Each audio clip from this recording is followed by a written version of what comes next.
Well. That is a nifty little win for the Minnesota Wild. 3-2 in overtime against the Vegas Golden Knights. And so what we're going to do tonight, as critical as I've been of this team in the early part of the season, got to give credit where credit is due. That's a good Vegas team that the Minnesota Wild beat tonight. And did you notice a couple of things that the Wild did during this game? Crashed the net.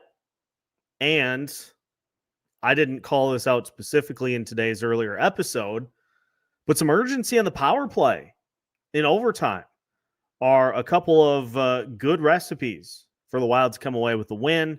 Kirill Kaprizov with the overtime winner. But most importantly, when a team is struggling in 5-on-5, you got to go back to basics. You got to get to the net.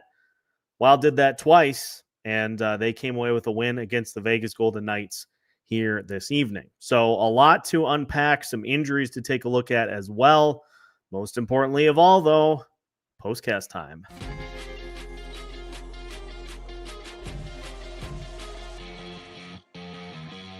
You are Locked On Wild Postcast, part of Locked On Minnesota on the Locked On Podcast Network. Your team every day. The Minnesota Wild pick up a 3-2 overtime win over the Vegas Golden Knights. The Wild now 6-1-1 in their last 8 games. And it's funny, especially on the power play, we see what happened against Anaheim last night and in the early part of the game tonight.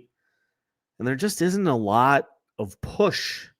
There's a lot of just kind of seeking out the perfect shot, the perfect window, the perfect opportunity. And then that final power play, the team looks up and says, hey, we got 30 seconds. We got to really try to make this count. It turns out maybe we should just start treating all the power plays that way. Hey, it's a Vegas Golden Knights team. I know their record doesn't look great. 8-4-6 so far this season, but ask the Minnesota Wild last year in the postseason. It's a tough Vegas team, and even though they are missing a couple of their key pieces, they still have plenty to contend with, whether it be Pavel Dorofeyev, who scored again tonight, whether it be Mitch Marner, whether it be Jack Eichel, whether it be up and down the list, plenty of players that still make this a dangerous Vegas team. And the Wilds, they had the intensity that was needed tonight. It's a good win for the Wild here against the Golden Knights tonight. Now, there are some concerns because Ryan Hartman was in and out of this game. He was out, then he came back in, then he left again. So there are concerns about him potentially being out for, the next little bit. We'll monitor that as the show goes on to see if we get any updates. I would imagine, though, probably not going to be any updates as to his status. But let's just start and take a look at some of the key numbers from tonight's game. So the Wild scored 3 times, and I actually want to start by taking a little bit of issue with Money Puck's statistical breakdown of the game here tonight. The Wild were credited with 2 low danger goals and a medium danger goal, and I don't think that's accurate. The Yakov Trenin goal in particular. Now I know it wasn't exactly Yakov Trenin's goal. It kind of bounced in off of a Golden Knights player. But the point still stands. The Wild struggling in 5-on-5. Said before the game today, the Wild need to crash the net, need to push the issue, and force it against a Vegas Golden Knights team that gives up a ton of high danger opportunities. That is a textbook high danger goal. So I'm going to respectfully disagree with the Money Puck assessment on that one. That should be that should be a high danger goal. The other two, Kirill Kaprizov in overtime in the faceoff circle, that was credited as a medium danger goal. And Joel Eriksson getting the other, which I think was also credited as a low danger goal. I think that should have been at least a medium danger. Now, this is nitpicking, but I'm trying to give myself more credit for saying that the Wild need to attack the high danger areas, because they did that tonight. They crashed the net, and that Trenin goal is a perfect example of what happens when you throw traffic at the net. Those are the kinds of things that can happen. A puck that bounces off of a couple of sticks because you have bodies to be able to actually jab at the puck. That's why you try to create that traffic in front. You get rewarded that way. All told, for the Wild offensively, the numbers aren't great. 1.73 expected goals. Now, the Wild did score 3 times tonight, so they found ways to get it done. They had 34 unblocked shot attempts. 28 of them were low danger. 5 of them medium danger. 1 high danger. Again, here, there were a couple of opportunities. Vinny Hinostroza had one in particular in which he missed right down in front of the net. So I think the Wild did a good job of pressing in this one, of pushing at the net, even though the statistics say the numbers were still too far weighted to low danger attempts. This is a great example of the eye test. I thought the eye test, the Wild pushed, and that's why they scored the goals. So I'm going to give them props for that. On the defensive side, Vegas, 2.41 expected goals. So Filip Gustavsson saved 0.41 goals above expected. I thought Gus was good in the game tonight, and I think he's trending in the right direction. The Vegas goals, I should say, were some good opportunities. That, those are the teams that's the teams like Vegas that knows what's going on, like how to win, I guess is what I'm trying to say. Those are the goals that you get. They got in close, and that's how it goes sometimes. The Golden Knights had 38 unblocked shot attempts, 31 low danger, 5 medium, and 2 high danger. So again, percentages similar to the Minnesota Wild as far as the shot distribution goes. The Wilds were above 50% in the faceoff circle, despite a couple of key faceoff drawers being out of the lineup for extended periods. They still found a way to be above 50% there. Power play snapped an 0 for 11 with an actual urgent power play in OT. 16 blocks, 30 hits. Ron pointed out in the chat. Ron pointed out in the chat that it was one of the better, if not the best, game for Marcus Foligno so far this season. I would tend to agree. He had 7 hits in this one. It just felt like I liked, and we'll talk about this in the back half. I liked how Foligno on the Trenin goal said, essentially, this is how we have to play as a group. Like, to him and Trenin, and I believe Danila Yurov was in on that goal as well. This is how we have to play. And he's absolutely right. The only way that the only way that group is going to consistently score goals is if they crash the net. And if that can end up being their calling card, I'm fine with that. So I liked the offensive attack plan. Obviously, not great that Vegas scored on 2 different power plays. And again, we saw exactly what we have seen from this Wild team over the last several seasons. Penalty kill gets to about 90% of where it needs to go, and it can't get the full 100. And Vegas ends up taking advantage, and it's, trying to clear a puck and sending it directly into an opponent, or whiffing on an attempt to poke the puck out to the top of the zone. All those little things lead to problems with the PK, and problems are what we saw on two of those. Some other just notes from this game. Kirill Kaprizov with the goal tonight, his 11th of the season. Yakov Trenin scored his first goal of the season,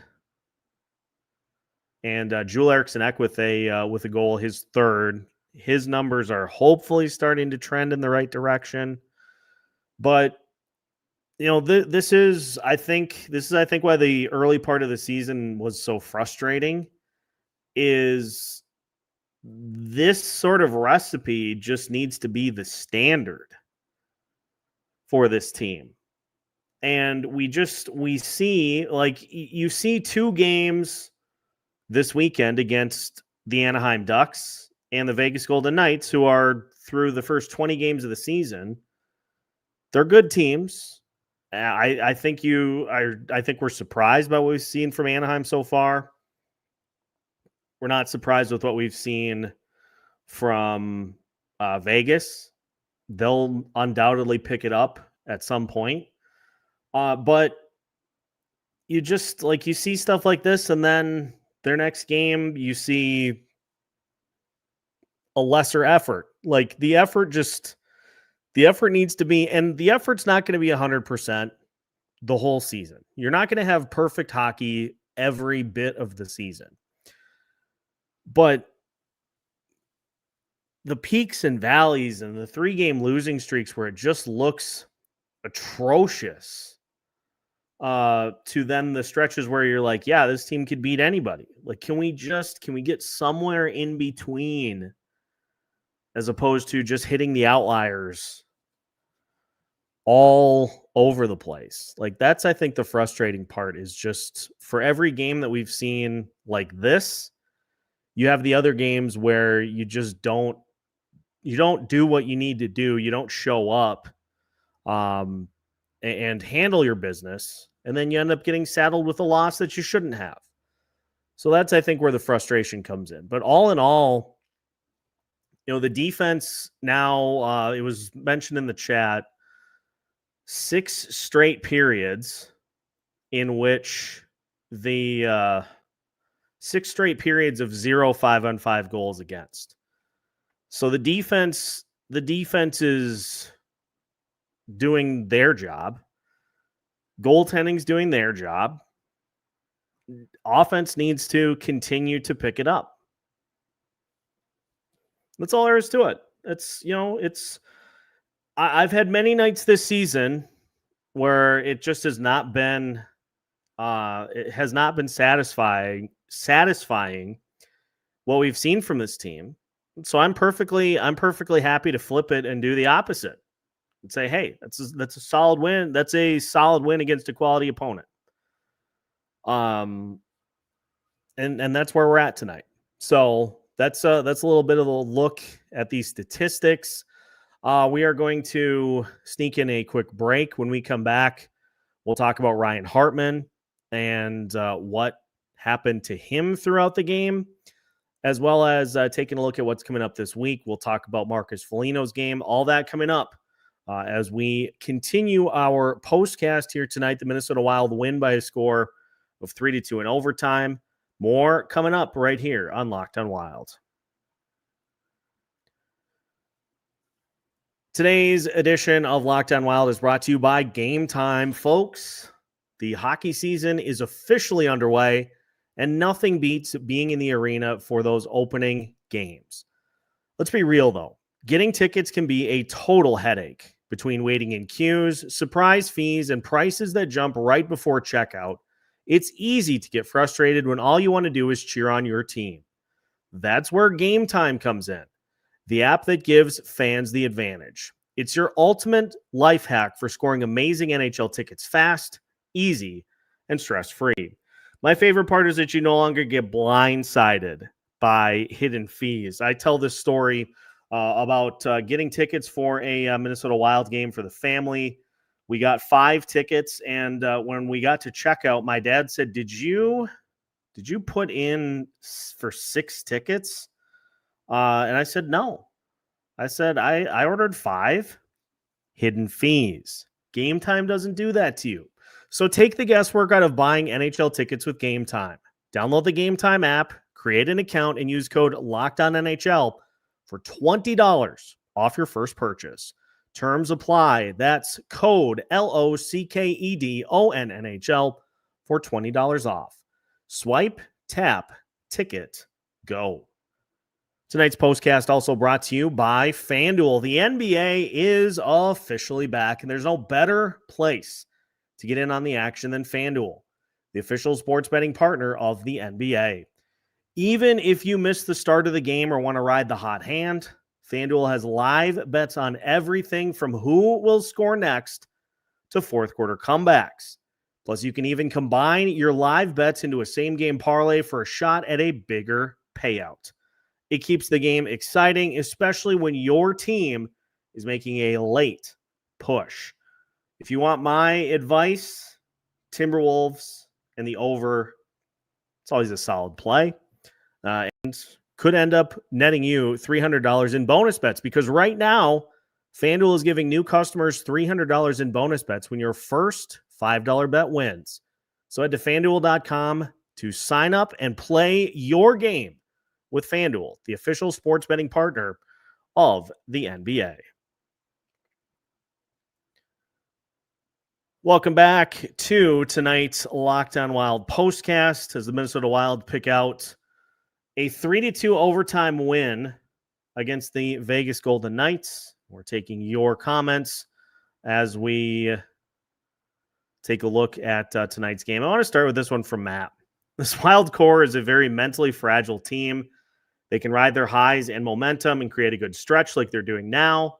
But once the high ends and they lose a few, it's over. And this is kind of what I talked about earlier and have harped on at points this season, is I just wish we could get some sort of a more even spread than the crazy highs and lows and the stretches where you feel like you're world beaters and everybody's having fun. And then all of a sudden you lose 1 or 2 and it completely flips on its head. And I just I don't know what the answer is to that. I don't know if other teams that have had more success, if they're able to just, kind of draw in on that, or if it is as simple as just needing somebody that can, in the room, challenge more from different guys, ask more from different guys. Leadership is one of those, I can ask more from you because I am giving more myself type of thing. So I don't know if that's part of it or if that's something that the Wild need to, if that's something that they need to consider. But it is frustrating. We know a stretch like that is coming. They're not going to win every game the rest of the season. It's a matter of how quickly you shake it off and move on to the next game. If the Wild could just figure out how to put together a respectable penalty kill, I mean, you are not lying. It's, the Wild had gone on a stretch of 18 out of 19 to finally get it into the 75-ish% range. And then they give up 2 out of 4. It just and it's the 90%. I'm going to keep going back to the 90% rule. They're doing 90% of what they need to do, but the other 10% just continues to shift. Losing a faceoff, not being able to contain, not being able to keep the puck out of the general vicinity of the net. How about the goal, the one goal that that was scored by Dorofeyev when he skated to the front of the net, and Trenin, who was pursuing him, just inadvertently flipped around and went back out towards the perimeter and just left Dorofeyev completely open in front of the net. That's the kind of stuff. That's the kind of stuff that leads to goals given up. It's just those little lapses that lead to goals given up on the penalty kill. And this is not a new problem. What it undersells, or I guess what it sells, is that you have to be fully locked in for the entire 2 minutes. And if you don't do that, you're going to lose that. You're going to lose that battle. I don't really know how else to. I don't know what else to do about it. It's like, it's not a new problem. It's not like this is all of a sudden like, hey, the penalty kill is super leaky.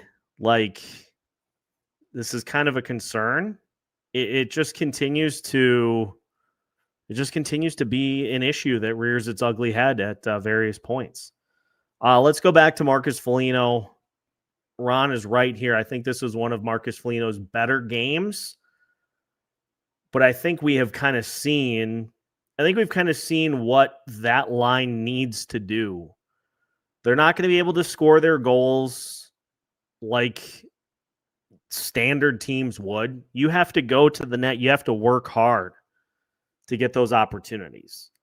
And if they do that, then they'll be rewarded for it. If they don't, if they try to be perimeter centric, which I feel like this team does a lot, then you're going to have a bad time. So if they can get that Foligno more often than not, that's going to help. I will stress there is a lot of work that needs to be done, but we can enjoy moments like this. We can enjoy games like this along the way. Like, we don't need to, and this is a good reminder for me too. I don't need to bemoan everything, every single game. Like, Vegas is a good team. The Wild beat a good team tonight. I was impressed. It's not easy to beat a team like the Vegas Golden Knights, and the Wild did that tonight. Feels like NHL teams are inherently streaky. Happens so often. Road trip or home stands, quite different to other sports. Yeah, it really is Jekyll or Hyde a lot of the times, and you can go from looking like world beaters to feeling like you can't beat anybody. Like almost like the flip of the switch.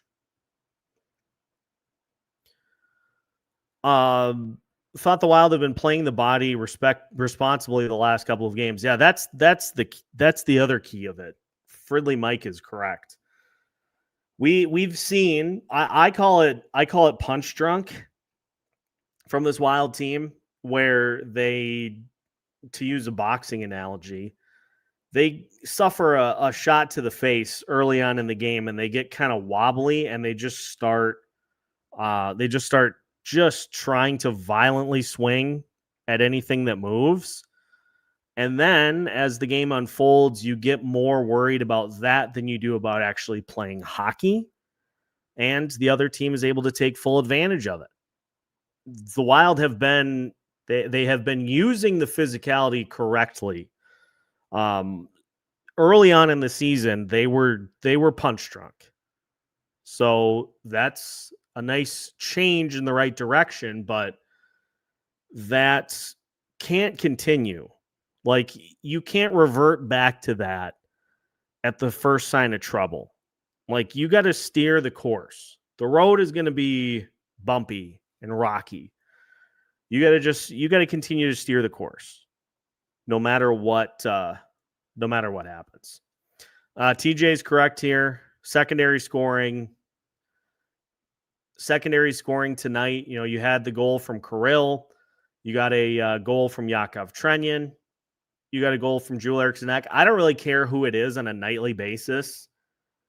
but you have got to find a way to get 1 or 2 secondary scoring goals a night.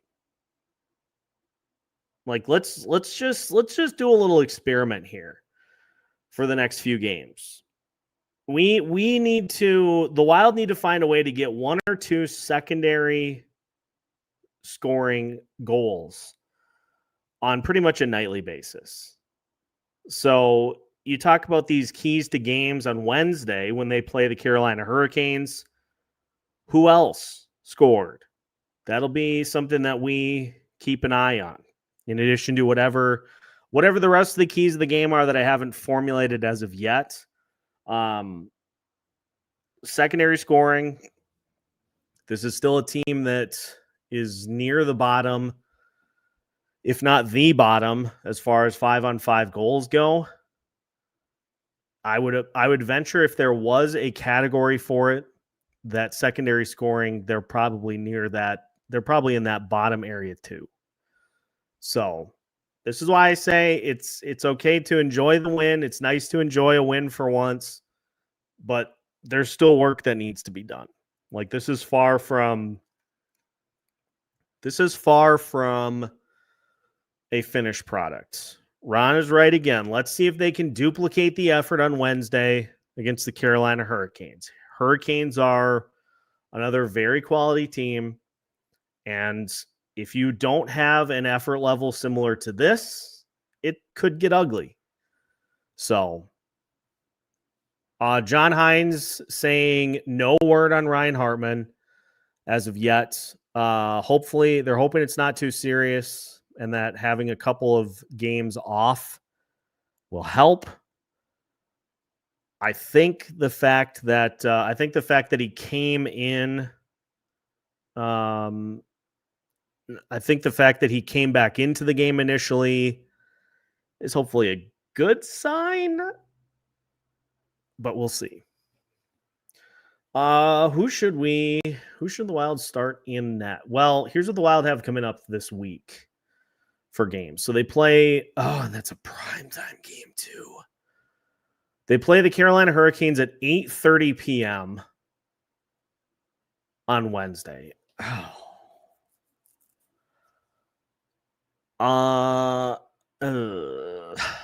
they play them at 8:30 on Wednesday. Then they are at Pittsburgh on Friday and at Winnipeg on the 23rd. That's a 3 p.m. game on Sunday the 23rd. So, I mean, Jesper is playing the best of the two goalies for sure.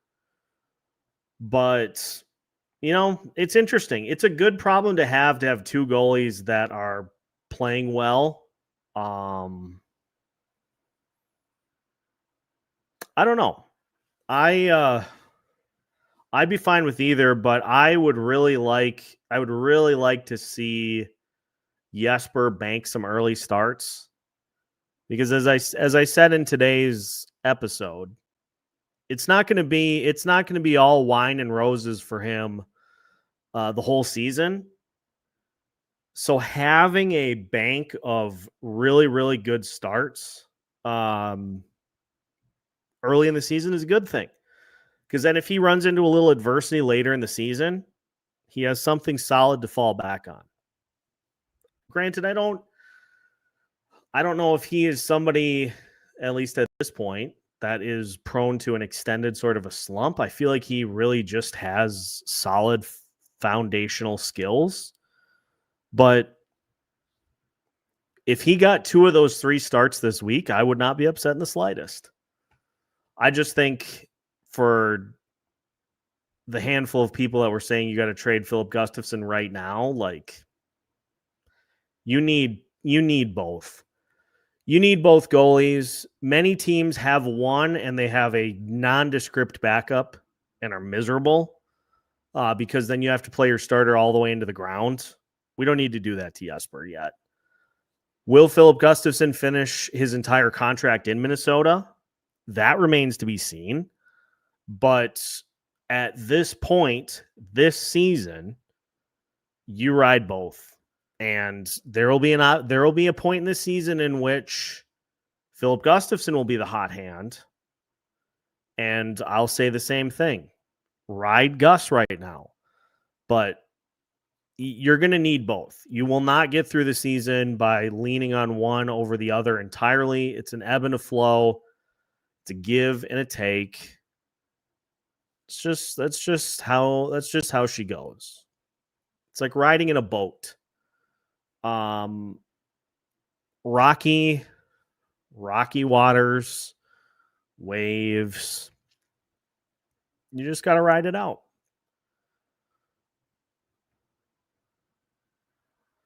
Wild have definitely been playing smarter than previous seasons. Still some silly penalties, but much better overall. That is one area I've got to give John Hines full credit. This Wild team in the 3 seasons before John Hines took over, they were the 3rd most penalized, 2nd most penalized, and 5th most penalized, I believe was how that plays out. Every game, it was 4 to 6 penalties every single game. And this season, and even last year too, they've been in the bottom about 5. So that's been great, but still, you still got to figure out a way to get that penalty kill to where it is not prone to just leaking. Let's go to this one from Amanda. Who do you think BG wants to be the shakeup guy, and who would he bring in, or will he ride it out? I think at this point, I'm kind of wondering if Billy floated that as a scare tactic to try to get this roster into playing a little better.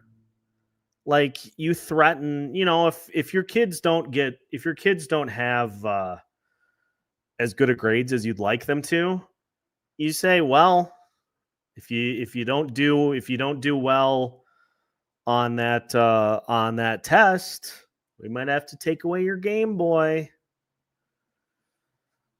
You float the threat and see if the performance improves.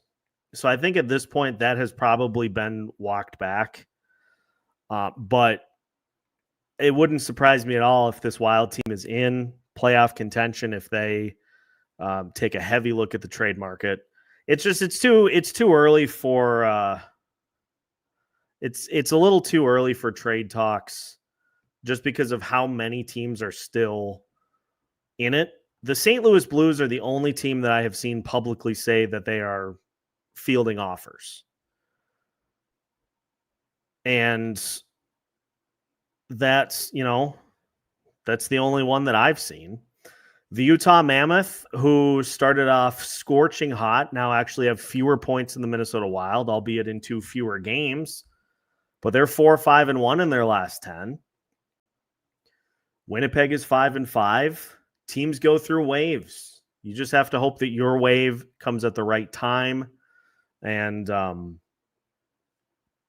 would think Nashville too would be another team, Dell. That's a good observation. They are 6-14 total. Not great. How dare you, sir? Probably tries to trade for Nyquist again. What is he even doing? What is he even doing right now? 5 points in 13 games. Lord have mercy. Is Tage Thompson out of the combo? I think at this point. Unless you are willing to absolutely blow them away with an offer. And I'm just going to say this. I don't think I would do this trade, but it's going to take probably a Boldy to make them really think about that.